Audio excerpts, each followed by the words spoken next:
नव बिहार टाइम्स के YouTube channel में आपका बहुत बहुत स्वागत है।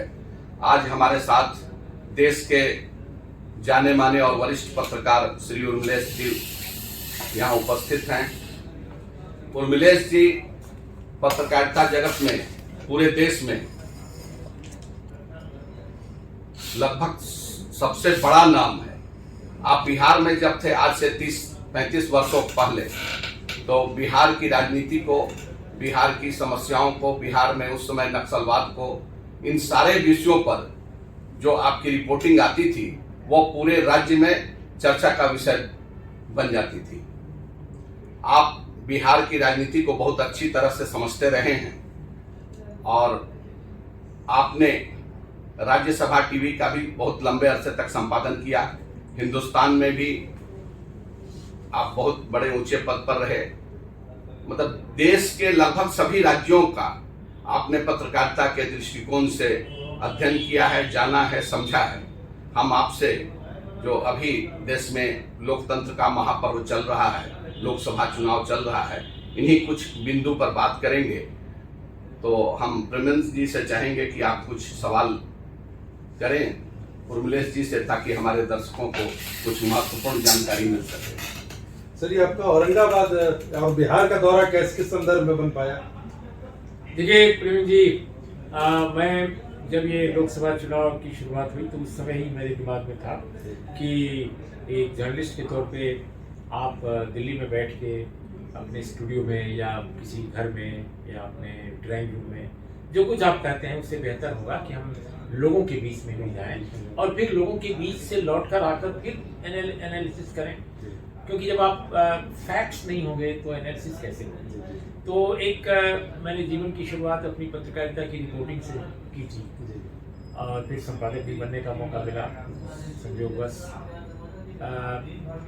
तो मुझे लगा कि उम्र पत्रकार की कुछ भी नहीं होती है, चाहे वो यंग हो, चाहे सफ़ेद दाढ़ी हो गई हो, सफ़ेद बाल हो गए हो, ऐसा कोई फर्क नहीं है।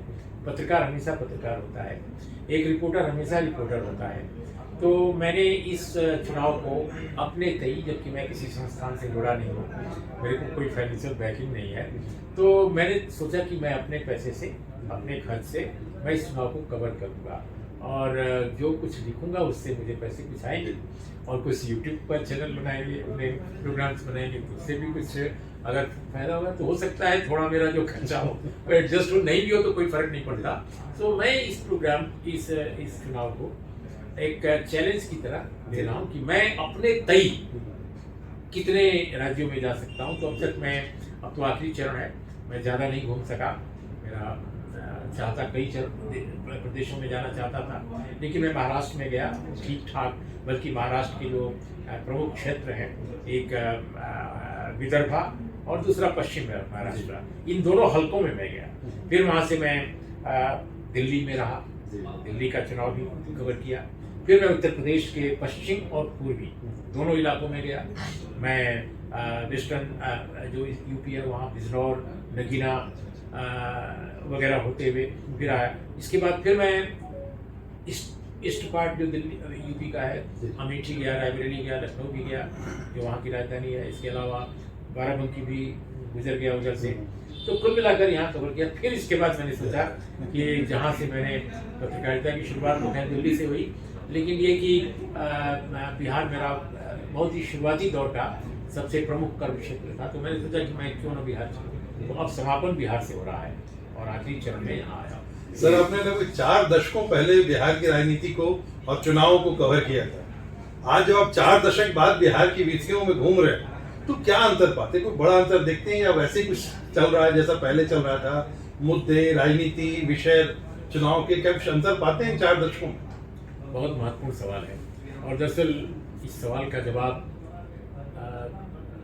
कुछ शब्दों में, कुछ वाक्यों में नहीं दिया जा सकता है। क्योंकि मेरे को लगता है प्रेम जी कि बिहार में बदलाव तो हुआ है, ऐसा नहीं है कि बिल्कुल नहीं हुआ है। जैसे आप सड़कें देखिए, पहले से बहुत बेहतर हुई हैं। सड़कों का गांव तक उनकी पहुंच हुई है। कम्युनिकेशन बढ़ा है, इसमें कोई दो राय नहीं। लेकिन एक चीज़ जो नहीं बदली है बिहार की, मुझे मैं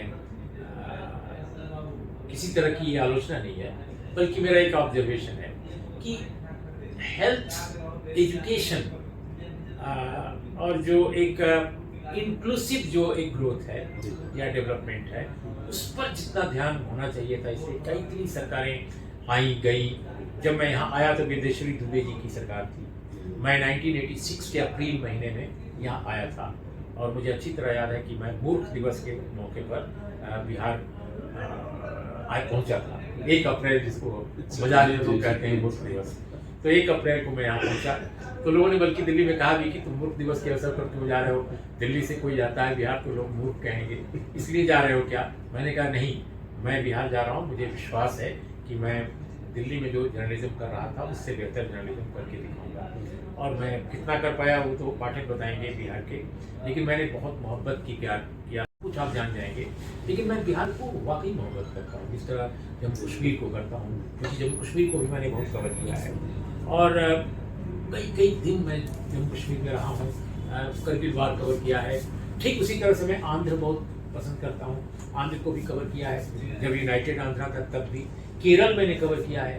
तो इन जितने प्रदेशों में, महाराष्ट्र उसको मैं भूल नहीं सकता, अनेक इलेक्शंस कवर किए हैं और इतने सारे मुख्यमंत्रियों के इंटरव्यू किए हैं, केरल, महाराष्ट्र, हर जगह लगभग। तो मेरे को इन 4-5 प्रदेशों में, बिहार से शुरू करता हूँ, कश्मीर, आंध्र प्रदेश, तेलंगाना और केरल और महाराष्ट्र, इन प्रदेशों में मैं काफ़ी कवर किया हूँ पत्रकार के तौर पे, तो मुझे बहुत अच्छा लगता है।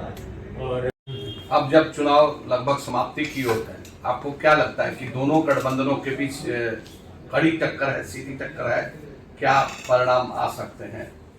संभावना क्या आपको दिख रही है? ऑल इंडिया लेवल पर या बिहार? नहीं, ऑल इंडिया लेवल पर। देखो, ऑल इंडिया लेवल तो मैं बताया नहीं, मैं बहुत कम राज्यों में जा सका और मैं कुछ कह नहीं सकता इस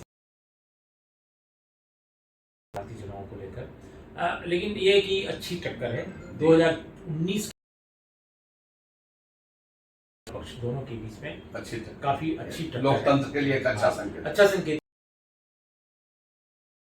तांत्रिक सरोकारों और जिम्मेदारियों को सही ढंग से निभा।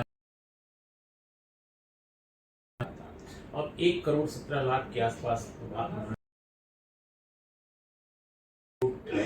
उसमें गैप है, यानी जो पोल वोट्स है और जो आंकड़े आए, इनसाइट जो ग्रुप है उन्होंने जो रोज पड़ताल की है उसकी रिपोर्ट है। और जिसको इसके अलावा मिसिंग जो वोटर्स हैं इनकी संख्या लाखों में है, जिसकी हिंदू ने एक दिया है, द हिंदू अखबार ने, तो उस पर भी कोई अभी तक तसल्ली बख्श कोई वो नहीं आया है कॉन्ट्रडिक्शन। तो ये सब चीज़ें हैं, देखने की बात है कि क्या